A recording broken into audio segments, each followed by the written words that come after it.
Coach Mack Simmons from Real Talk Sports right here in Atlanta. How are you? Good to see you. Well, Coach, you've kind of been here, done that. I know you're with ESPN now, but of course with Texas, one of the greatest championship games of all time.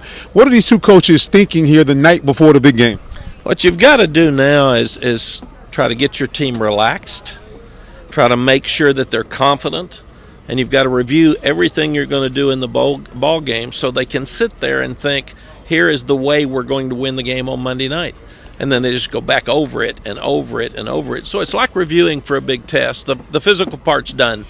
Got to get your rest, get your mind right, which it will be. But how are we going to win the game? What do we have to do to make a difference on Monday night? Well, I say, Coach, Georgia, interestingly enough, because the game's being played here, is actually practicing back home in Athens.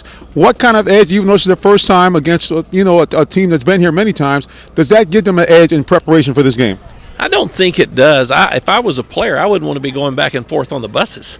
I'd rather have a spot here to practice so I could just get settled, and instead of going back and forth, maybe sleeping in your own beds better and different. But I don't think any of that will matter. I'm a little concerned for Georgia that I think it's been a little unfair to them. They had to get on a plane after a double overtime and fly all night to get back.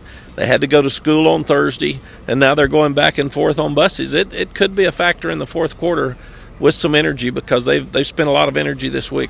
Yeah, Coach Saban and Coach Smart both talked about there should be some way to have a little bit of extended time. One last thing, of course, a great former Texan player here, we call him Mr. Falcon, Tommy Nobis, just passed away. Any words about his passing? Because he was one of the great Texas players and, of course, played here with Atlanta as well. Yeah, Tommy was a dear friend of mine, and it was an awful loss. And, of course, he'd been fighting some dementia before we lost him, so we lost him a little bit really before we finally lost him. But he and Coach Royal in heaven smiling together, and they're watching this game and talking about all the great moments that Tommy had at Texas and with the Falcons. And Coach Royal told me one time that he was the best player that he had ever seen.